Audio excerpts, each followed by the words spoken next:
What's up, everybody, and welcome to the Peet Marketing Podcast. Today, I'm super excited. You'll see why in just a second. We've got a guy on here. His name is Andrew Mundy. Now, he's a marketing manager for Tru Earth. It has become one of the fastest growing startups in Canada and has developed a worldwide presence in just over a year of being in the market. Andrew's generated over $500,000 in revenue through email marketing this year alone. And right now we're recording in July. So half a year, $500,000, dude is crushing it. And Andrew truly believes, I've been talking to him, that if you're worried about copywriting emails or sales pages having to be perfect to attract buyers, it's time to leave that belief behind you. Andrew was working as a correctional officer 2 years ago, made the transition into marketing, into the marketing world with pretty relative ease. And he says if he can make a move like that, then you definitely can too. So I want to throw it over. Andrew, why don't you go ahead and say hey to everybody? Hey guys. Hey everybody. How you doing? I'm excited to be here. This is going to be awesome. I am super excited to learn some more about email marketing and copywriting because I have been nerding out on some copywriting here lately. Have you heard of Jim Edwards? I have. Yeah. It's funny. I know him. I know that he's worked on the ClickFunnels side of things. I think he's worked with Russell Brunson. I've never actually read any of his stuff. I sort of seen it surface level, but he seems like a pretty cool guy. Dude, I have his book. I would show it. It's in the other room in my laptop bag, but it's Copywriting Secrets. Yeah. He just released it and you can get it for free plus shipping. That's like the Russell Brunson ClickFunnels method, free plus shipping, gets you in his funnel. But the book is phenomenal. Like it has like templates for like different things you can just fill in. And he has a thing called funnel scripts, which I have. Yeah. I don't know if you heard of that. I have. I've used it a little bit. It's super cool. So for everybody listening, watching, funnel scripts, you go in, it asks you a bunch of questions about your target audience and what you're selling and whatever you're trying to write a script for. You hit enter and it creates the script for you. And it blew my mind the first time I used it. I was like, I'm not good at copywriting yet, so I love this tool. But not a sponsor, just thought it was cool. But real quick, before we go any further into this awesomeness, I want to throw it to the pod deck question of the day. So for anybody who doesn't know, pod deck, it is a deck of random questions where I draw a question, he answers it. Neither one of us, I have a set list of questions for each episode. Neither one of us knows what's about to come up. Could be really good or really bad. We'll find out in a second. But if you like these, you want to check them out, if you go to poddex.com, my microphone, and use my coupon code TheMattPeet at checkout, you'll get 10% off. It's pretty awesome. So let's go ahead and here, I won't even look at the card. Let's see. Let's pick this one right here. All right. I'm nervous. Here we go. All right, Andrew, if you were to die tomorrow, what little thing would you regret not doing? Ooh, that's a good one.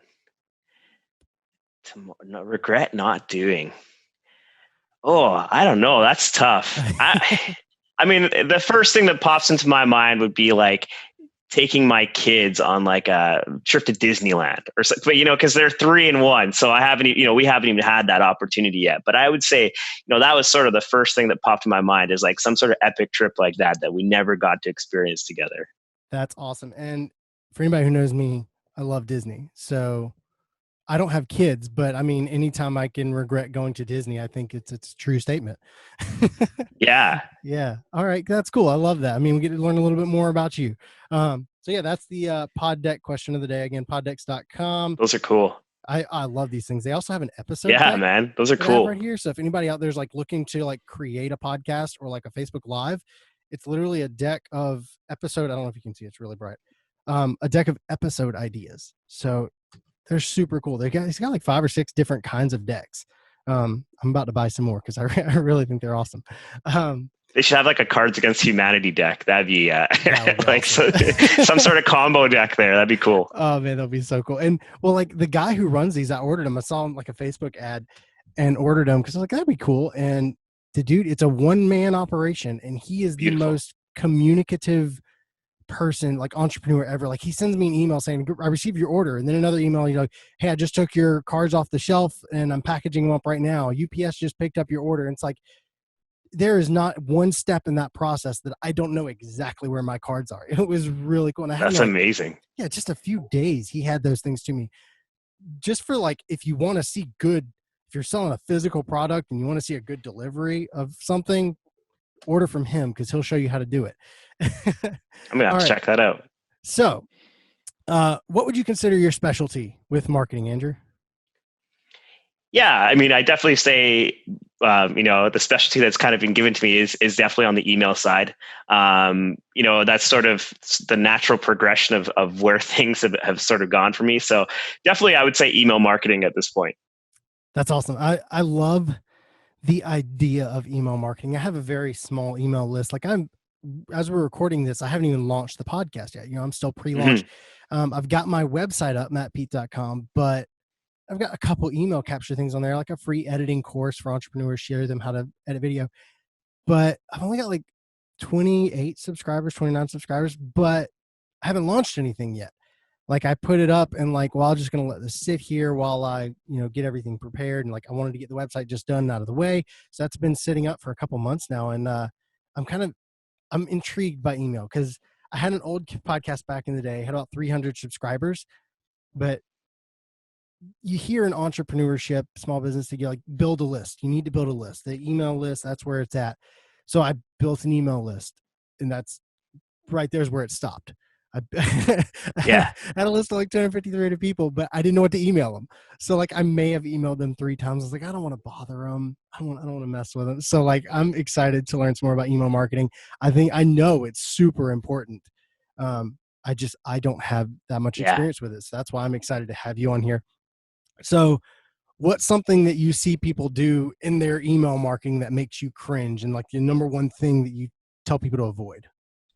Yeah. So, I'd say the first thing, I'll just say right off the bat, like there's kind of different styles. So like I'm really more on the e-commerce side of it, right? So selling physical products and stuff like that.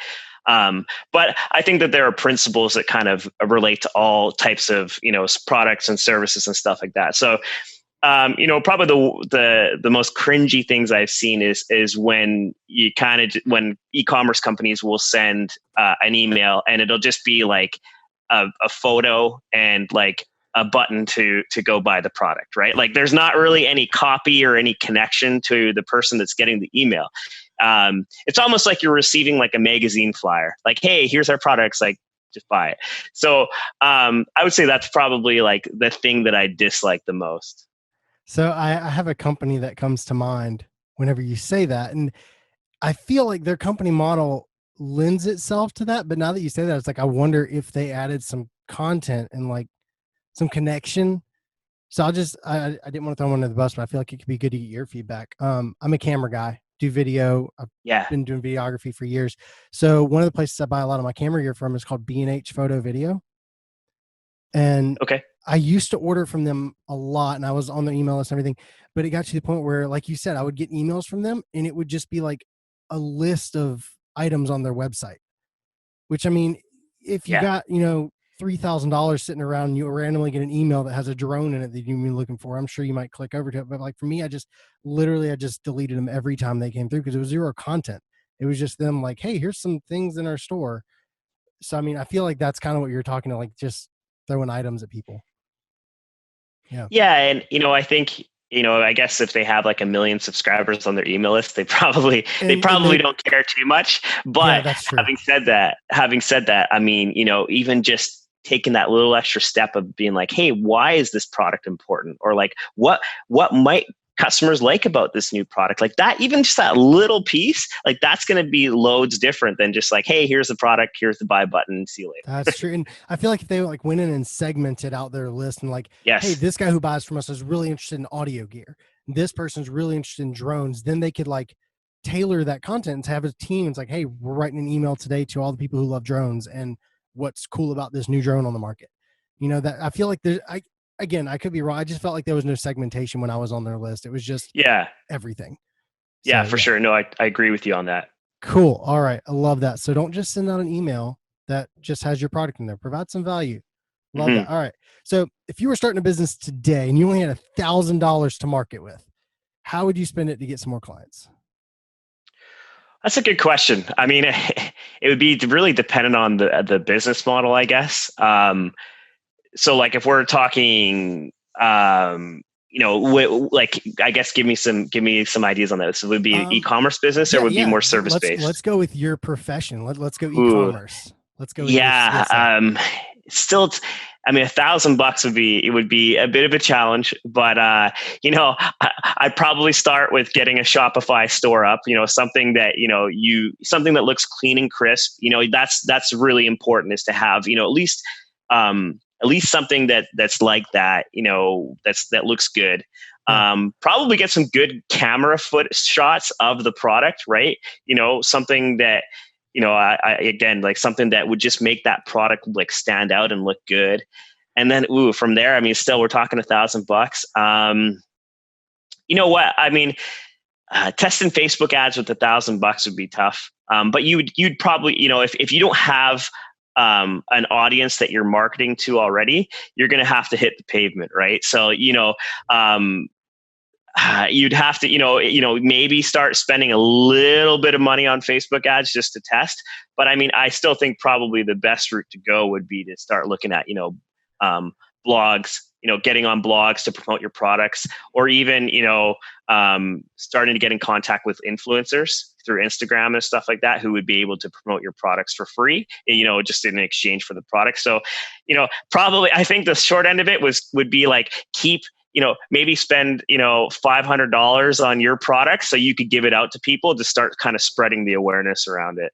I like that kind of guerrilla marketing. It wasn't. Yeah. See, I thought, just you being an email marketing guy, you'd be like, well, I'd throw it all at Facebook and generate some leads and get those emails. And you like completely went around it on me. Yeah, it'd be tough, man. It'd be tough. See, and another thing, like you say, like, oh, $1,000, it's not a lot. And in my brain, because I've never spent money trying to like collect emails or anything like that, not great at marketing yet. $1,000 for me, it's like, oh man, I'm going to spend $1,000 on marketing. That's a lot of money to spend on. So like our brains are just completely different from where I'm at right now. But like, you've raised $500,000 in half a year, so I'm going to trust you with this. Yeah, I think that there's always routes, right? But I mean, if you had $1,000, I mean, I would still really stick to sort of those grassroots of like, okay, how can I build this up without spending that money initially, or at least, like I said, like spend that money on your product and get it out to the people that are going to be interested in it. Oh, I love that. I'm friends with an Instagram influencer down here in Charleston, South Carolina, and she's got like, last time I checked, she had 60 or 70,000 followers. It's probably higher than that by now, but she also does marketing on the side, and like, she's friends with a lot of other influencers. And whenever she puts like the full force of just using her influencer base, like her friends that are also influencers, she doesn't have to put any money into it. She just collaborates with them, and it's ridiculous the amount of reach she gets on that kind of stuff. So I love that. Just spend the money on your products, get that in the hands of people who have followings, and use that kind of marketing. I love that. And like, do you know who Russell Brunson is? Yeah, for sure. Okay. So I've been like fanboying out on him for the past few months. I did like his OFA challenge, the one funnel away challenge, where I built a funnel on his site. That's like, I'm building a course right now on the secrets to video marketing. I told you about that. That's the site that I built it on and everything. It's awesome. But he talks about the Dream 100 and having that list of people that have influence, have connections. You, instead of marketing to the masses, you market to those very specific people, and you get like, that's basically what you just outlined. It's like, get your products in the hands of people who have more reach than you do. Yeah. So love it. All right, Andrew, what's the last book you read that you can recommend? Oh, good question. Trying to think here. Do you want just like a marketing book, or just the cat, anything? I'm just going to go with anything. I haven't decided yet. Yeah. So a book I've actually been reading is called The Untethered Soul. Okay.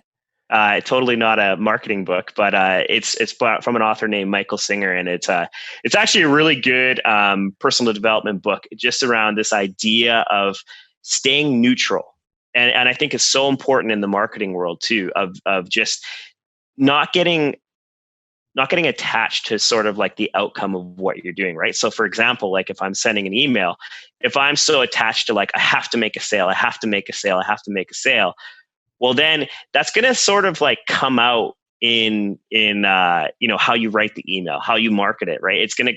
Somehow it's going to transfer to your audience of being like needy or so that book has been really amazing for just like approaching life from a very neutral stance, right? And I've really enjoyed it.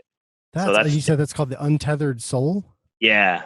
That sounds really good. I love that, like, take on things, staying neutral instead of like, yeah, I'm gonna have to check that one out because that Yeah, seems pretty it's really awesome. good. I'm glad I chose any book instead of just a marketing book, Yeah, because for I feel sure. like there's a lot of growth that can happen there because so many people get tied down to that one thing. And yeah, I love that. All right. So tell us a story of your biggest marketing mistake, a time when you wasted a lot of time or money trying something that just didn't work. Yeah. Okay.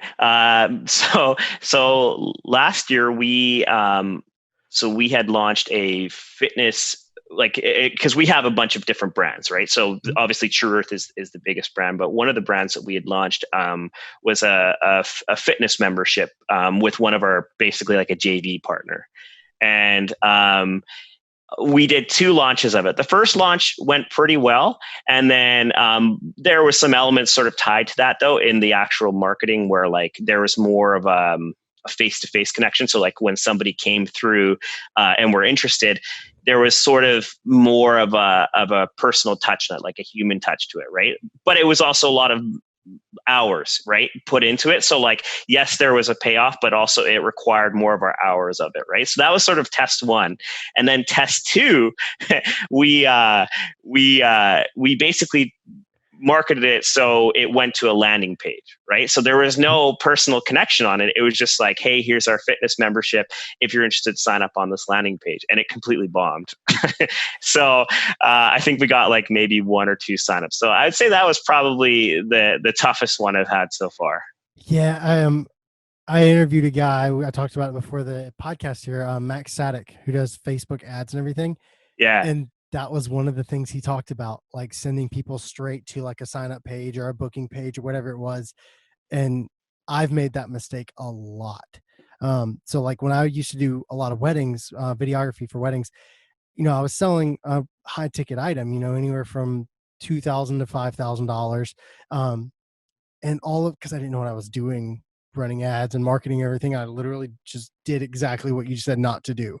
I would send people to that Book Now page. So I'd write a Facebook post and have a video there, and it would send them to the Book Now page. And I didn't realize that it was broken because, like you said, you had 1 or 2 people sign up. So I would get 1 or 2 Yeah. people that would sign up, but because I was selling such a higher ticket, I wasn't selling a $30 Yeah, product. I for was selling sure. a $5,000 wedding video. In my mind, I'm like, oh, Facebook ads are great. I run this ad and I get a lead. Had I known that was wrong, I probably could have gotten 8 or 10 leads had I done it correctly instead of Yeah, that one. I would have actually had a more thriving business than just, that one wedding off of that one ad. So that's the absolutely. second time I've heard that now in 2 episodes. I'm starting to think, hey, if you have a contact page, a booking page, don't send people there with your marketing dollars because you're wasting your money.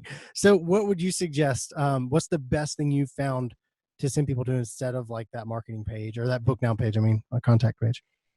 Yeah. I mean, I wouldn't say that I'm not, definitely not the expert on it now. Uh-huh. But from what I've heard would be like, just if you've got some sort of if it's you taking the calls, I would say, it coming from it's so tough because there's so many different dynamics in it. But I would Yeah. definitely say instead of sending them just to like a booking page where they can book with you, yeah, I mean, I would say you'd want to have some sort of element where they can just talk to somebody, even like instead of like, hey, book for a discovery call, maybe just something that's like a little bit easier, like, hey, let's just have a discussion, right? Yeah. I don't know if that's the best answer, but like you'd want to have some sort of something in the middle where like they could just talk to somebody for 15 minutes or something like that, like just get it a Gotcha. little bit more of a personal touch, right? Or like Okay. something like that. Again, I'm trying to think of another element. I mean, there would just have to be some more personal touch point, especially for a high ticket offer, right? Yeah. Like, I still don't think I have the best answer for that one. So that's something I'd probably have to think about a little bit more. Okay. All right. No, I love it. That's why I ask these kind of things. I just want to know. Yeah. All right. So yeah, I love that. Again, I've made that mistake. I've spent more money than I want to admit on broken Facebook ads going to useless places. So yeah, if you're out there running ads, you're marketing, make a better connection, make that more human connection rather than just selling them something. Nobody likes to be sold. They Yeah. like to buy. Um, Yeah. Well, and one thing that does come to mind actually now is like it'd almost be like a shift. Like if you're selling a high ticket product on a Facebook ad, I would almost shift it to like, okay, maybe that's not the best way of doing it. Like trying to sell high ticket right off the ad, but instead like maybe changing it to like, okay, we want to drive that person into like a Facebook group, or we just want to drive them to your website. Right. So then yeah. it's like, it's sort of like a smaller buy-in for them to make, because if they're like, okay, I'm going to buy a $5,000 product off of a Facebook ad, that's a big buy-in, right? But instead, if you can just be like, hey, let's get you into, on my website or onto a Facebook group where I can sort of nurture that relationship with you a little bit more. I think that would probably be like a better way of doing it. Save you money too. Yeah. And now that you mention it, that guy, Max Static, the Facebook ads guy, he recorded a session for my Secrets to Video Marketing course. Yeah. And in there, he showed like the whole ad setup process, but he showed a couple videos that he has for his clients. And one of them was an ad for Facebook stories, like she recorded on her phone and everything, but it was a call to action was to join her Facebook group. So I'd forgotten about that until you mentioned. So, I mean, that's a great way to make a personal connection. If you have a Facebook group where people can learn like a specific thing, or, join those other people like that, and they're going to buy into it. Yeah. I love that. Yeah, for sure. And again, Russell Brunson, been fanboying out on him, ClickFunnels, all that kind of fun stuff. I'm still in the testing phase of that. Yeah, I'm of course. seeing if it's going to work. So like I'm creating the course. It's in beta launch right now. So you can get, the whole suite of like how to create your video without having to be a videographer. I'm selling everything for $47. So it's super cheap in beta. The reason the course isn't completed yet. So people will get the stuff as it comes out. But one of the things I heard him mention in one of the videos is that, it takes so many touch points to get people to buy. So like you have your marketing that goes in front of them and that kind of stuff, and your ads and everything. But then he says one of the reasons that a funnel works is because that first page they land on, it's like a free info product, a free gift or something. Yeah. So it like gets them to be like, hey, this is kind of cool. Yeah, I could use that. And they say yes. And then it sends them to the next page. And they're like, there's you talking to them. Then there's testimonials. And there's just a lot of touch points before you get to the point where it's like, hey, do you want this thing for $47? It's over $3,700 worth of value kind of thing. So it just increases those touch points in one stream. So again, I'm still in the process of testing it. If anybody wants to check out that process, just go to secrets-to-videomarketing.com and tell me where I lose you. Yeah. I'd be interested to know. Yeah. I'll throw one more thing out there that I've seen that's really, really cool too. So there's a really, really amazing, I guess I could call him a marketer, but he's built like a full, lifestyle business. I'll call it that. So his name's James Schramko. I don't know if you ever heard of him before. He's in Australia. Amazing guy. He's an amazing guy. But so what he does is that when he directs people to his website, he actually gives them options. So like if you're a new business owner that's that's made $0 to $10,000, in a year, he has a specific sort of journey, like sort of like, okay, here's the product for you. And then if you're in the next category where like, hey, I'm between 10,000 and 100,000 in a year, he directs you to there. And then on the bottom level, it's like, okay, if you're over $100,000 in a year, here's that product for you. So it's like he's supporting all those different levels, but the person gets to choose where they're at. It's really brilliant in my opinion. And again, people are going to start to think that I'm sponsored by ClickFunnels.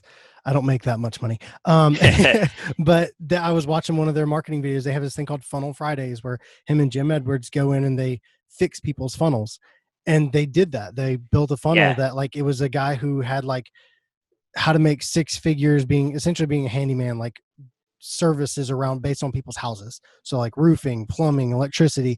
And that was one of the things they added in there was like, they would select, or take a little quiz thing. It's like, hey, are you an electrician Yeah, or a plumber or absolutely. whatever? They'd select it and it would send them to another page where, like you said, it was like customized. It was their own journey. If you're an electrician, then it's going to speak to you as an electrician. So that's Yeah, super, super brilliant. I yeah, love that. it's So, powerful stuff. oh, super powerful. So that's something to think on if you have a niche with different, and that's something I've been thinking about doing with the video marketing course. Right now it's the secret to video marketing for entrepreneurs. And I've been thinking, I have that for entrepreneurs, but if I have a lot of people come in, they're nonprofits and they come in and buy my course, I could essentially have that page at the beginning that say, hey, are you an entrepreneur? Are you a nonprofit? And have them select and speak to them how that can help them, be way more targeted. Absolutely. So that was my thought process, but Yeah. I love that. So do you have any other marketers that you follow for information on, or I know you've mentioned a couple here, but who really inspires you? Yeah. Specifically in terms of email marketing, as sort of a few people that I've kind of looked at. So copywriting in general, there's a guy named Kevin Rogers. He runs a website. He actually runs a membership platform called Copy Chief, which I was in it for about a year. I'm not in it anymore, but his mentality towards copywriting, and he brings in like some of the best copywriters in the world into like that membership. I really like his mentality towards just really bringing structure to it. Now, going specifically into the email marketing route, there's two that really stand out. One is his name is Chris Orzakowski. I've learned a lot of email copywriting from him. He's just got a really cool approach to it, but specifically e-commerce, but he also does stuff in other genres as well. And then there's another guy named Ian Stanley. He's also email copywriter. They just both have their different approaches to it, which I find is really good. And then, sorry, one more guy I will mention. His name is Matt Fury. I don't know if you've heard of him before, but so he's actually the president of the Psycho-Cybernetics Foundation, which is a big personal development book. It's like one of the top rated of all time. But the really cool thing is that he actually applies like visualization techniques and like just I'm going to call it positive thinking, but he applies it to email marketing. So like before he writes an email, he puts himself into like a very powerful state and just visualizes, basically this email having success going out. So I've used some of it before, and it's powerful stuff. And he's also considered like one of the best email copywriters of all time. So that helps as well. That's awesome. I'm going to be checking out all those guys, especially Matt Fury. Yeah, absolutely.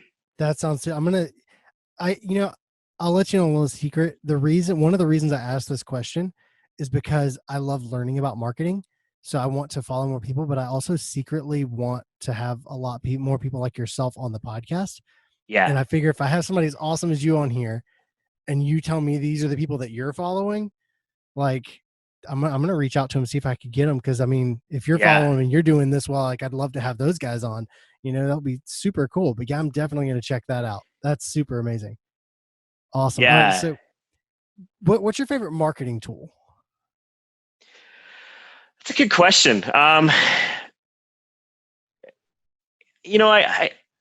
I keep things pretty basic, to be honest. I mean, and I guess, right now, it's really just been, the email marketing platform that we use, right? So as a company, we actually used ActiveCampaign for quite a while. Okay. And then we switched over to Klaviyo because Klaviyo is definitely more of an e-commerce focused platform for email marketing. I can't really think of anything else off the top of my head in terms of marketing. I mean, of course, this is totally not even a marketing tool, but I really love using Trello, right? Like I really like the project management side of it because you can also use that for marketing, especially when it comes to planning projects and stuff like that, right? Yeah. So, I guess that's sort of a curveball, but I do like using like Trello and that kind of stuff for just, kind of planning stuff because, we do have to plan our marketing campaigns and stuff like that, right? So yeah.